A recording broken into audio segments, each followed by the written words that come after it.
Hello, everybody. It's Ms. Bartels again. I'm going to do the tape lecture for Tuesday, January 12th, 2021, chapter 21. That's funny. It's urinary catheters, and it will be part of your quiz that is on Wednesday, which would be the 13th. You're being quizzed on chapters 20 and 21. So if you go over to your materials folder, and you go down to module 3, and you click on it, you will see chapters 20 and 21 are there. Okay. And you will see we have PowerPoints that were for 20, PowerPoints for 21.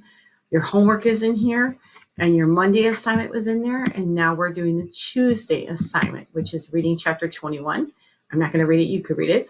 Pages 309 to 319 in your book, and doing the PowerPoint, listening to the tape lecture. Unless you're in class, then you would just be getting the lecture in class.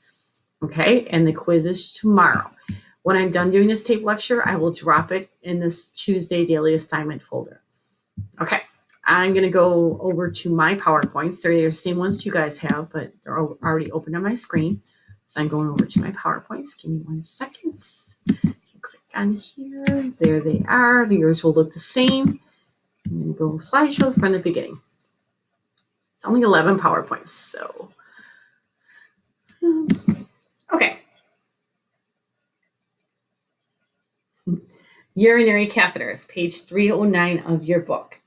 So a catheter is a tube that's put into a body. Okay, we're going to talk about urinary catheters, but catheters could also be, there's different types of catheters, like an IV is considered a catheter, but we're going to talk about the urinary catheters today. Okay, so these are key terms and key goals or targets for the chapter. Okay, here is the catheter that we are going to talk about. So a catheter is a tube used to drain or inject fluid through a body opening. We're talking about a urinary catheter. So this is a tube that we put in for the meatus into the bladder so the urine can be pulled out of the body and drain out of the body. It's inserted for the urethra into the bladder. A urinary catheter drains urine. Obviously, it's a catheter. It drains. It's going to drain urine because it's called a urinary drainer catheter.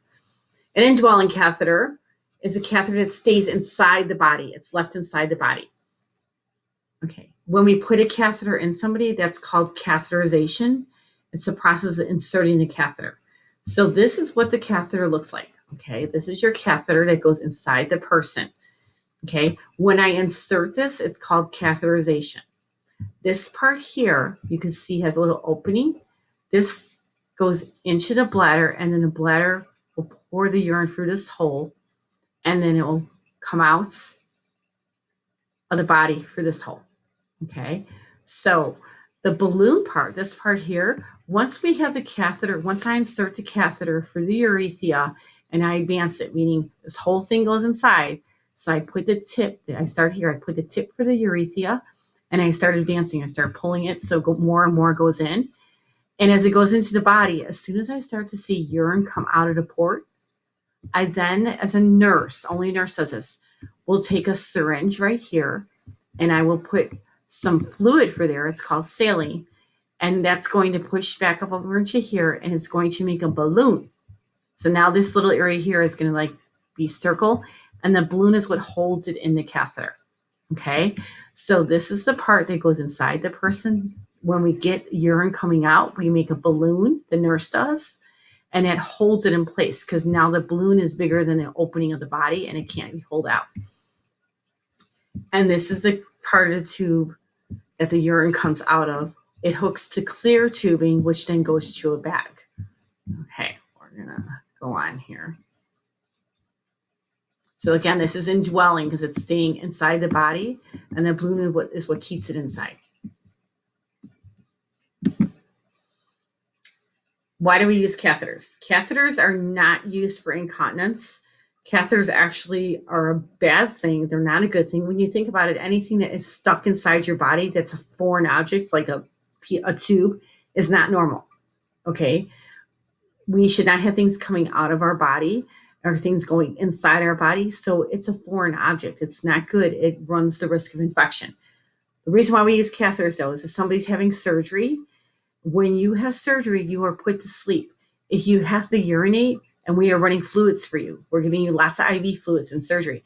So if a person has to urinate and they're put to sleep by anesthesia, if they don't have a catheter in, the chances are they might urinate all over the surgical table. If they urinate on the operating table, we no longer have a sterile area and we run the risk of urine getting into our incisions or where we're operating and running the risk of infection because urine is waste. So therefore, when people go into surgery, we put catheters in them. We also do it to promote comfort for the very weak or a person who's dying who might be in hospice, they might have a catheter. They're just too weak to get to the bathroom, but yet if they sit in urine and they have bed sores, it makes it worse. So we might put a catheter in for that. It's not because they're lazy. It's usually because they're at the end of life. We also put them in to protect wounds or pressure injuries from contact with urine. So if somebody has maybe a bed sore on their buttock and they're incontinence, we don't want them having incontinent issues. We don't want them urinating and then urine getting into that wound that we're trying to heal. So we might put a catheter in for that reason. Another reason is if somebody has to be on strict intake and output, meaning we have to measure their output like to the teaspoon every hour, then we would put them in a catheter because it's easier to basically know how much they peed each hour if the catheter's in. They are never used. I don't like this PowerPoint. I'm going to tell you right now, they are not used for incontinence. I'm sorry, I don't agree with that. They do not treat incontinence, and they are really not used for incontinence. If somebody's incontinent, especially in the state of Illinois in long-term care, if somebody's incontinent, the way the state feels is a catheter is just staff not doing their job. If somebody's incontinent, it's your responsibility, the state believes, for you to keep that person clean, dry, and free of sores and infection. And a catheter will not do that. So a lot of people in nursing homes are not allowed to have catheters. They have to meet these requirements. Either going to surgery, they're providing comfort for the person who's dying or very disabled, and you have to have that documented, meaning they cannot get out of bed and there's no other way to do it. They have to have a wound documented that they're trying to protect from urine, or they have to be an hourly output. It's very hard to justify the Illinois Department of Public Health why somebody in a nursing home has a catheter. They do not like them. Catheters are not safe. Catheters actually run the risk of a person getting a high infection. Okay, when you think about it, a catheter is a foreign thing going inside your opened area of your body. Could bacteria get in there? Yes, very easily. So catheters are not really liked, and you need to know how to take care of one and how to protect your person from getting infected. Okay, drainage systems.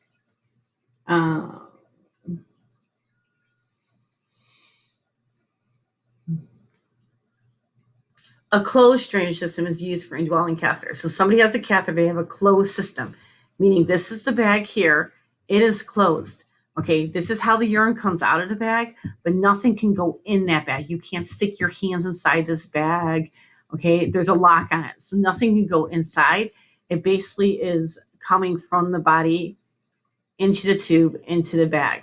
You cannot open it up and get into there. Okay, so it's a closed system for that reason. The urinary system is sterile, meaning the tube that's inside your person, if I go back to the slide over here, this tube is sterile. You cannot handle this part of the tube.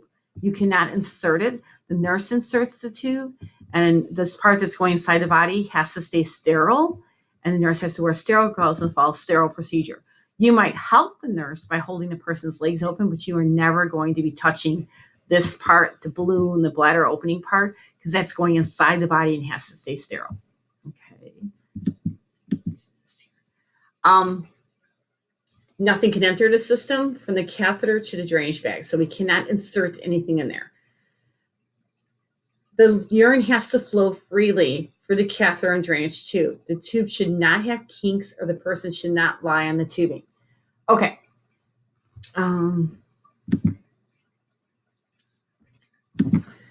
I want you guys, if you are home, if you're in class, we'll be doing this in class, look at page 310 of your book.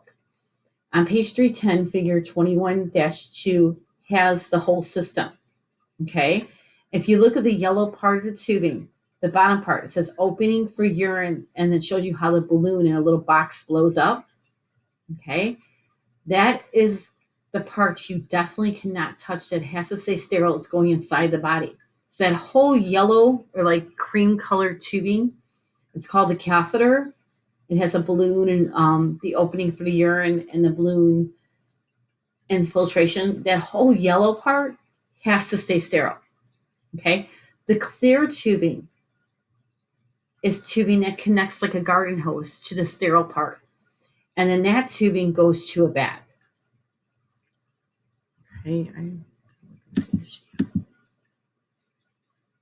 Okay, here's a good example. I'm just flipping through the slides. So this yellow piece here, this has it on the end, an opening that goes into the bladder, and that's how the urine gets into the tube. Okay, so that has, and then it has a balloon on it. So this is a part that's going inside your patient. What will be hanging out of your patient is this little thing here, this little one, and this one going to the bag. So when you see a patient with a catheter, you won't see probably from this point to here. From here to here, you won't see because it's inside the person. This is what will be coming out of the opening, and it'll hook to urinary tubing that hooks to a bag. Okay, so this whole part here, that tan colored part that's inside the person, has to stay sterile. And that's called the catheter. The tubing part is this part here. It's clear, okay? It connects to that catheter, and then from the catheter tube goes to the bag. So this clear part here is what they're talking about. The person should not be lying on that, and there should not be kinked or like pinched off. It should be easily flowing. Okay. The bag, this is the bag that they're talking about. So here's the bag. The bag hangs from the bed rail. So it hangs below the bed, but it doesn't touch the floor. Don't let it touch the floor. Okay, do not hang it on the bed. I'm sorry, the bed hangs, I said that wrong. The bag hangs from the bed frame, the frame of the bed. Okay, so this is the frame of the bed. The mattress is on top. You can see the linen there. So it hangs from the frame of the bed. It does not hang on the bed rail or the side rails. That's too high. This bag has to stay below the person, so below their bladder, so it flows the right way. So it has to be low, but it cannot touch the ground. Okay, so never put it on the bed railings because that's too high. It has to be below the person. It must not touch the floor. It always has to be kept lower than the bladder. Okay, so below the person. The tubing can be in a straight line so it flows, or you could coil it. All right, so coiling, if you don't understand what it is, there's a picture from page 310. So you could see on figure 21-2, again, we have the yellow part, which is the part that goes inside the bladder. That's called the catheter. It stays sterile. Then you have the clear tubing that connects into that, like a garden hose. That tubing could be in a straight line, or you can coil it. See how it's in a circle there? And it connects to the bag, and the bag has to be hung on the bed frame lower than the patient, not touching the floor. There's a picture of how it's hung on the bed frame on page 311 of your book, and plus here in the slide.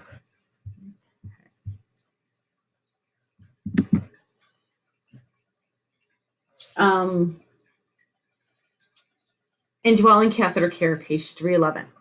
I think we need to go over. Yeah, it's right there. Okay. Sorry, I'm jumping around because the slides don't follow the book too great. We're going to go back. We're going to come over here. So giving catheter care.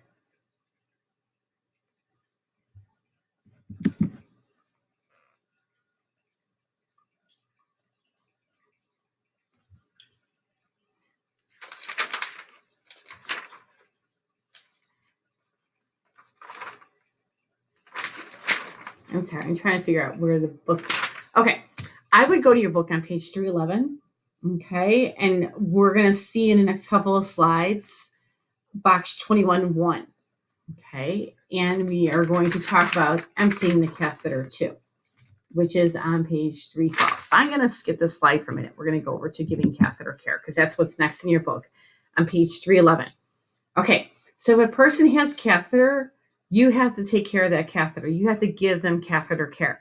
Think about it. If a person has a catheter, they're probably not able to reach down below or clean themselves well. So you have to do it.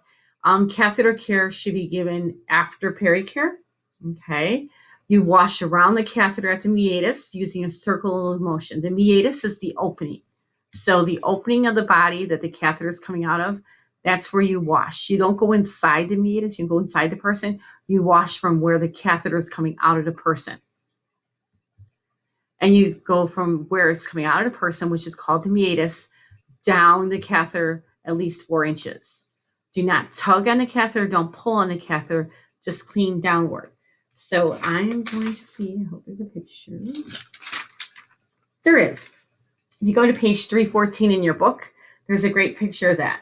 So what you do is you'll see on 314 figure 21.5, the caregiver has gloves on.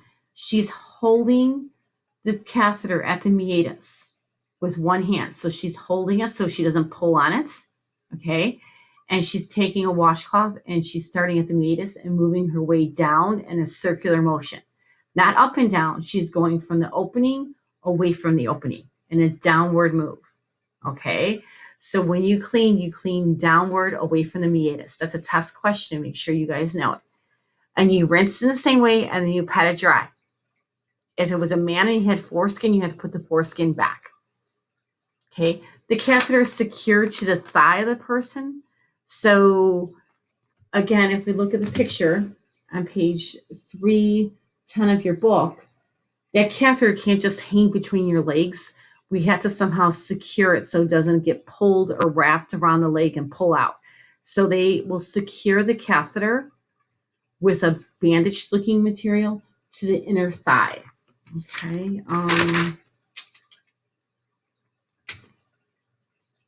There's a picture of that on page 312 of your book. Figure A, you will see that the person has a catheter. It's coming out of them. Okay. There's what they call a tube holder on her inner thigh. It looks like a band. They look like bandages. And it basically has a clasp that secure the catheter to that. So again, the catheter on page 312, figure 21.4, picture A, the catheter is inserted into the meatus. Okay. It's coming out of the person. The catheter tube holder is on the inner thigh. If you look, the catheter tubing is then coiled.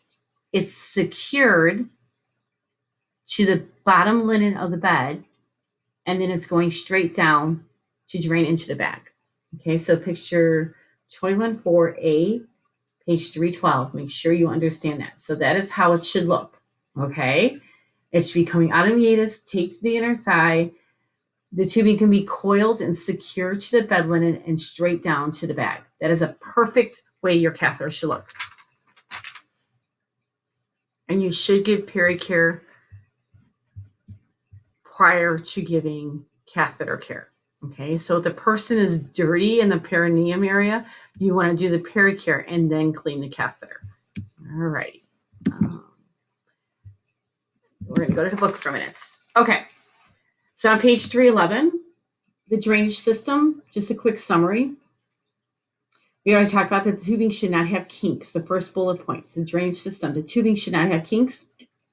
The person should not lie on the tubing. The third bullet point we talked about, keep the drainage bag lower than the bladder. So it has to be below the bladder. Secure the drainage bag to the bed frame or chair after the person's transferred. So if they're going to sit in a chair, then that drainage bag needs to be hooked to underneath the chair. Okay. Also on page 311, I will be highlighting your book, guys. Under drainage system, do not hang the drainage bag on the bed rail. That's like the 6 bullet points. Then the next one that I would highlight is hold the bag lower than the bladder when the person's walking. So you're helping a patient walk and they have a catheter, their bag should be below their waistline, below their bladder. You should be holding it low, not above that waist. It should be below the bladder. So you have to hold it low. Sometimes they kind of look like little purses, like you're holding them low like a purse. Okay.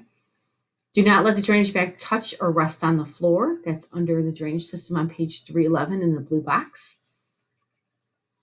Position the tubing so it's straight or coiled. Secure it to the bottom linens. I've said that about 3 times. There's a reason why it's on your test. Okay. And then it talks about the catheter on the same page 311 and figure 2111. Secure the catheter, females to the thigh. Okay.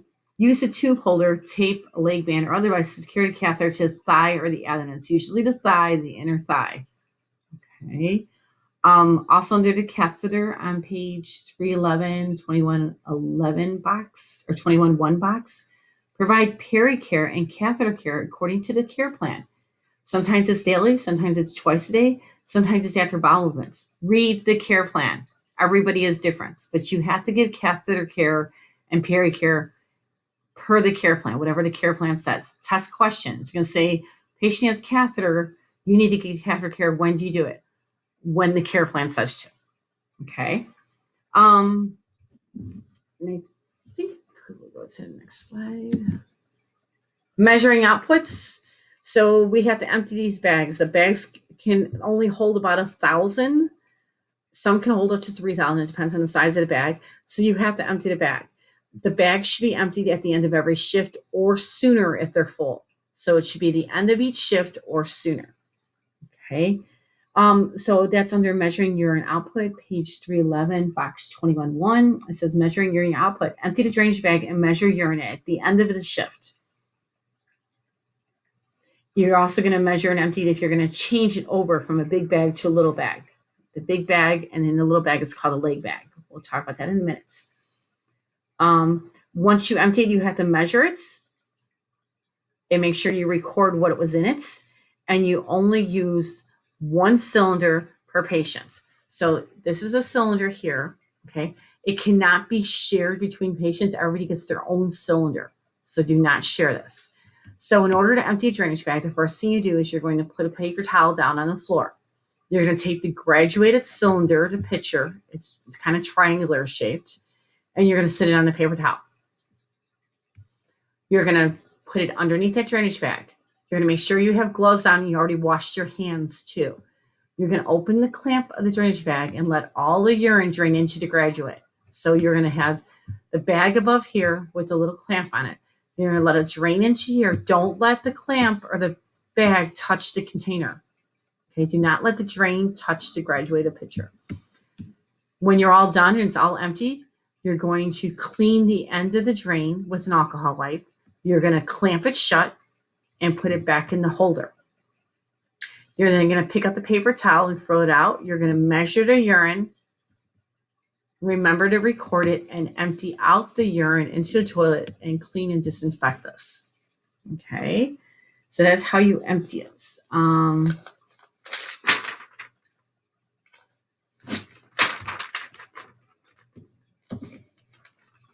There's a picture of the person emptying a catheter on page 315 of your book. You can see he doesn't have paper towel. He put a pad down instead, and that's fine. A disposable pad is fine. That's called a Chuck's pad. So what he did is he washed his hands. He has gloves on. He put his Chuck's pad down. He then set the cylinder or the graduate on top of it. He opened the clamp, and we'll show you how to do the clamps in class. We're going to have them set up. He opened the clamp, and then he let the urine flow out without touching the cylinder or the floor. The clamp doesn't touch either. He then squeezed the clamp shut, wipes the tip, and then he puts it back up in the catheter holder. So if you look on page 315 of your book, you can see what I'm talking about. There's a drain, there's a clamp, there's a holder, figure 21-7. So we will show you in class how you take the clamp out of the holder, you open the clamp, you let it drain, you reclamp it, you clean it, and you put it back in the holder. We will practice that in class, okay? But you have to understand, you have to wear gloves because you're dealing with body fluid. You have to make sure you don't let that tube touch anything because it can get contaminated. And you make sure that you clean it with alcohol wipes. Okay.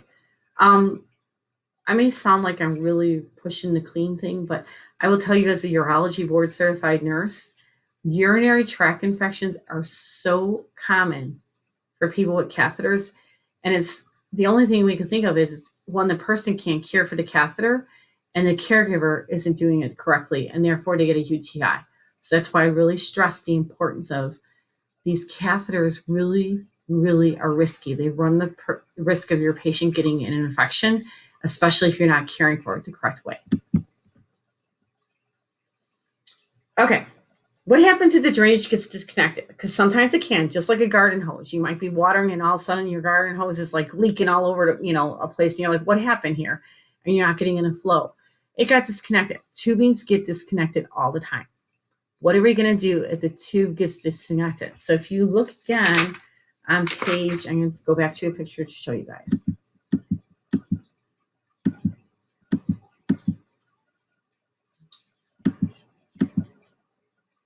I guess we're going to use this picture. Okay, so again, this part is the part that's inside your patient, and this is the only thing that you'll see coming out, like this little pigtail in this piece, and then it hooks to a drainage bag. It hooks to tubing, and the tubing goes to the bag. So what if it becomes disconnected, and you come in the room, and this part is now dripping all over the floor? This is still hanging in your patients, but the tube, the catheter tubing, isn't connected to the patient anymore. What are we going to do is the question. Okay. I wish we had. Oops. Okay. So what you're going to do is, first thing you do is tell the nurse. You put the call light on, you immediately tell the nurse. But you need to handle the situation because there's urine leaking everywhere. Okay. And naturally, you would think just plug it back together. You cannot plug the tubing back together. You have to do a couple steps before that, because most likely one piece of that tubing has touched the linen, it's touched the patient's skin, or it might even fell to the floor, and now it's not clean. We have to make sure it's clean. So what you're going to do is you're going to grab both ends. Okay, you're not going to touch them. You're going to make sure you have gloves on, and you already washed your hands. So wash your hands, put gloves on, grab both ends. With an alcohol wipe, you're going to wipe the end of each tube, and then you will reconnect it. Okay, never put the ends down once you've cleaned them with the alcohol wipe. So you're going to wipe the end, wipe the other ends with an alcohol wipe, and now both of them have been cleaned. Reconnect them. Okay, get rid of the alcohol wipes, remove your gloves, and do good hygiene. And then let the nurse know what happened. Hey, when I was in Mr. Smith's room, I noticed there was urine leaking on the floor, and I looked and his catheter was disconnected. I washed my hands, put gloves on, used alcohol wipes to clean the ends, and I reconnected it for you. And then the nurse can go down there and check it. Okay, so that is how we do it. Again, we will practice this in class because it's very important you guys understand how to do it. So if it becomes disconnected, you will reconnect it, but you have to follow the correct clean procedure, which means wash your hands, put gloves on, clean both ends of the tubes that were disconnected, reconnect them, and let the nurse know what you did. Okay. Don't go running down the hallway screaming for a nurse when it's disconnected. You can reconnect it as long as you clean it the right way before reconnecting it. All right. And you have to let the nurse know so she can make sure she keeps an eye on it. Sometimes it's just a matter of it got wrapped around the sheet and got pulled. Sometimes the patient laid on it the wrong way and got disconnected, or maybe it just wasn't connected tight enough. Okay. But we need to know so we can keep an eye on it. Righty. And then we have condom catheters. I don't like condom catheters. And like I said, I'm a urology board certified nurse. This is my specialty. I specialize in urine. I think condom catheters are a waste and they do not work, and many doctors do not like them. A condom catheter is a catheter that goes over the penis, like a condom. It does not get inserted into the penis of a man. It goes over it. They don't hold very well sometimes. They can rub off if the person gets hot or sweaty. They can irritate the penis. A lot of times men don't like them because they have like an adhesive to them and they can burn. And they don't really do a great job of always collecting the urine. You sometimes have some incontinence and leaking around. So a condom catheter is, it's not often used. The book says it's not often used, but it's used for incontinent men. It's basically looks like a condom that has a tube connected to the end of it that goes to the bag. And it is rolled on over the penis. We have to make sure the penis is cleaned washed and dried before applying it. Okay, never, ever, ever, ever use like adhesive tape or try to secure it with tape. If you're going to have to tape it in place, there's specific tape that comes with the catheter to use, and that's called elastic tape. Do not use adhesive tape. It's elastic tape, and it comes with the catheter, and you follow the catheter directions. If you use adhesive tape and you make it too tight, you could actually strangulate and cause herniation or cause the blood flow to the penis to be restricted and cause a lot of harm. Okay. Usually all you have to do is roll it on like a condom. It connects to the tube and then it connects to the bag. And if it does have any kind of tape, it's the tape that comes with the directions. Okay.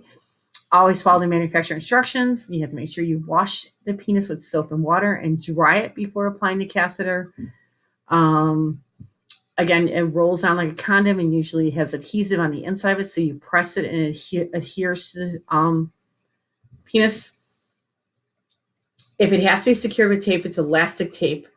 And it's not like wrapped around like you're wrapping a Christmas present. You don't want your boyfriend or your girlfriend to get it open. It is very loosely secured in a spiral. Okay. So make sure you understand that. On condom catheters, page 316, I would make sure that you understand it's an external catheter. It's also called a Texas catheter. It's a soft sheath that slides over the penis and it's used to drain urine. There's a picture of a condom catheter also on that page, on page 316. Okay, so that is the end of the chapter.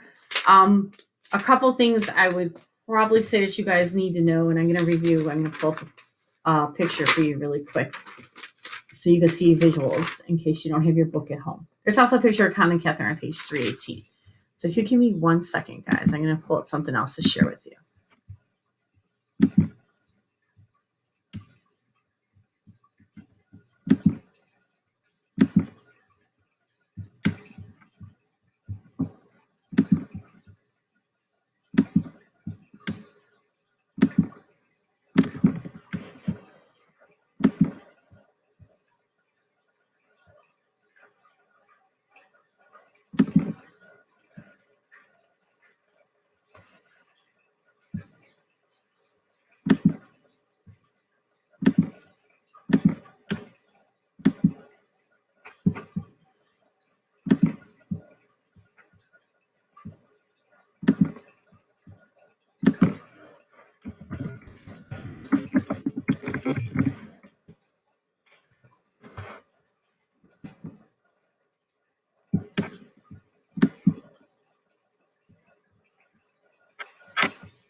Okay, so this is kind of a better close-up of a urinary catheter. Like I said, this is the part that goes inside the person. It's inserted by a nurse, and it's a sterile procedure, so therefore you cannot and should not be touching this part when it's being inserted into the person.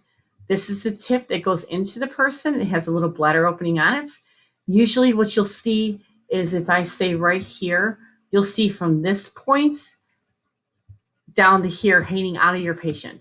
This whole part will be inside your patient, and you usually have about maybe a quarter of this is hanging out of the person. Okay. The part that's hanging out of the person is coming out from the meatus of the person, and that's the part that you can clean. Okay. But the part that's inserted is ours. Once we get it into the opening of the bladder, we then infiltrate a balloon that makes it stay inside. So I'm going to see if I can find.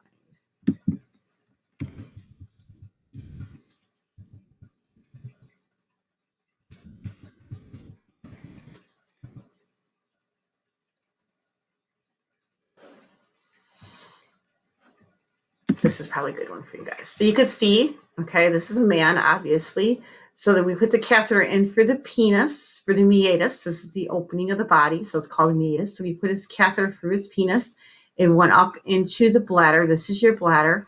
Once it's in the bladder, the urine's going to start coming out. And now that I know that it's in place, I'm going to make this balloon puff up so it stays in and doesn't come back out of the bladder. See how it gets bigger? Because originally, before the balloon was infiltrated or the balloon was made big, it was just a straight catheter.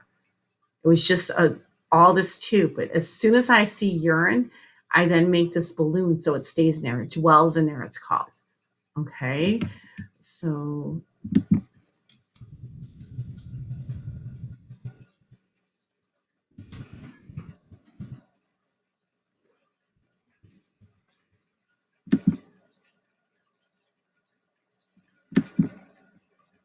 you can see with this one here, here it is. Okay, we're putting it in, putting it in, putting it in, putting it in. It's in the bladder.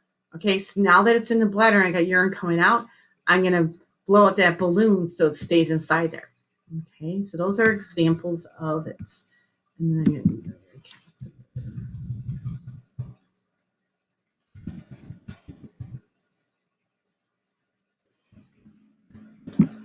there's another one here. This is really good. Okay, so again, this is the part that goes inside the patients. The balloon keeps it inside. Okay, this is called a catheter. See how it's yellow? This part hangs out of your person. So this is what you'll be seeing out of a person. It hooks to the clear tubing, which then goes to the bag. Then when we say it gets disconnected, this is where it gets disconnected. The catheter and the tubing get disconnected. Sorry, guys. So the catheter and the tubing get disconnected. If that happens, you need to wash your hand, put gloves on, and you need to take this end. You might have to pinch it because it's going to have urine coming out of it. So you might want to pinch it here. Take this end, clean it with alcohol, and then take this end that's disconnected and clean it with alcohol. Don't put them down. Reconnect them.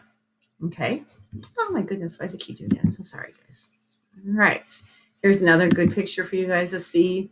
See how the balloon blows up inside the person? This is where the tubing connects. So again, if you walk in a room and this is hanging out of your person, there's no tubing connected and there's water or urine everywhere, you need to find where the tube is and you need to clean this end and then clean the other end and reconnect it. So let's see.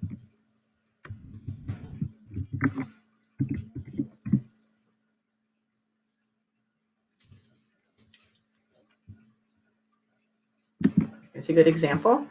Here's the catheter that's coming out of the man. Okay, this one's an orange catheter. And then here's the tubing. Oops, they're disconnected. So he should have gloves on. This is not a great picture. Let's try this picture. Here we go. I like that one better. Okay, so the catheter's coming out, and here's the tubing. They were disconnected. He's got gloves on. He wiped them, and then he's reconnecting them. Okay. The other thing we didn't talk about is this one here. I'm going to talk to you about it. We talked about the bag that was in the slides, but we didn't talk about a leg bag. So a leg bag is a smaller bag. It holds about half the amount as the big bag, but it can be attached to the person's inner leg with Velcro, and then they can wear pants and walk around. The only thing is the patient has to empty it more frequently. So you could take the big bag to the little bag and attach and unattach. So let's see if we can find a leg bag for you guys.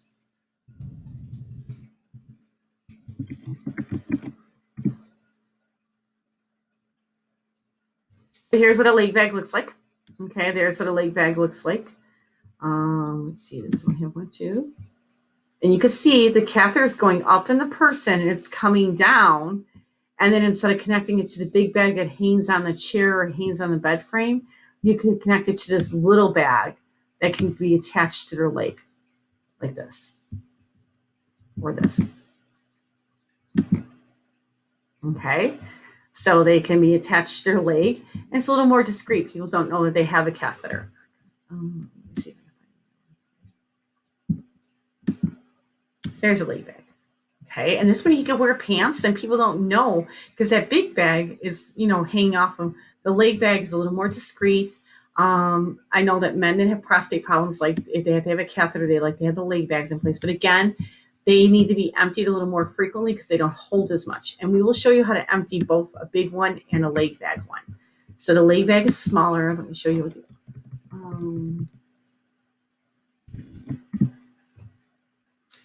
this is what a regular bag looks like. Okay. You can see it. And again, here is the tubing. This part here would connect to the catheter that's hanging out of your person. Okay. And then the tubing goes to the bag and then it drops the urine inside the bag. And here is how we empty it. We take this clip out, we hang it down into the cylinder, we open up the clamp, we empty it into the cylinder, and then we wipe it clean, clamp it again, and put it back in the holder. Okay, so let me show you one more about it.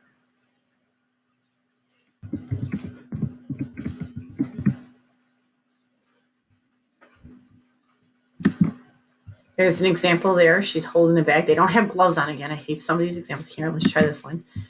Okay, person's holding it, and it's not hitting the cylinder. It's not hitting the inside. They're holding it. It's emptying it. Okay, why don't they wear gloves? These are terrible pictures. I'm just trying to find stuff quick for you guys for visuals.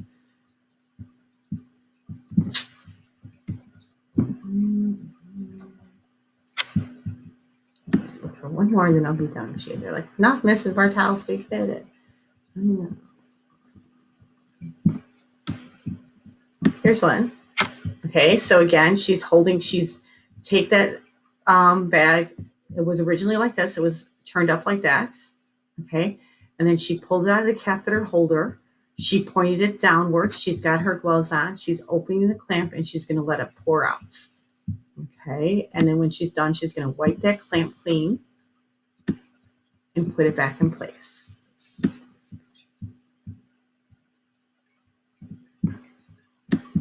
Here's an example of one. Okay, so there's different pictures. I would definitely, this is something you guys got to see. It's hard to describe it online, but when we're in class, you guys can do it. And if you're not in class on Monday or Tuesday, sometime this week when you're in class, make sure you get down and make sure you tell your instructors, hey, can I see a catheter? Can I practice emptying them? Just because we're doing this Monday and Tuesday doesn't mean if you're in class Thursday or Friday, you can't ask to see one. And hopefully your instructors get you down to the lab or in the classrooms and working with them.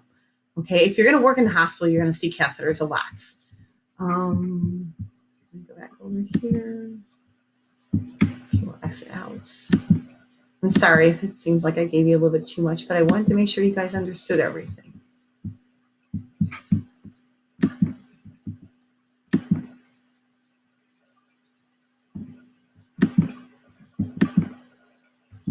I can't find you now.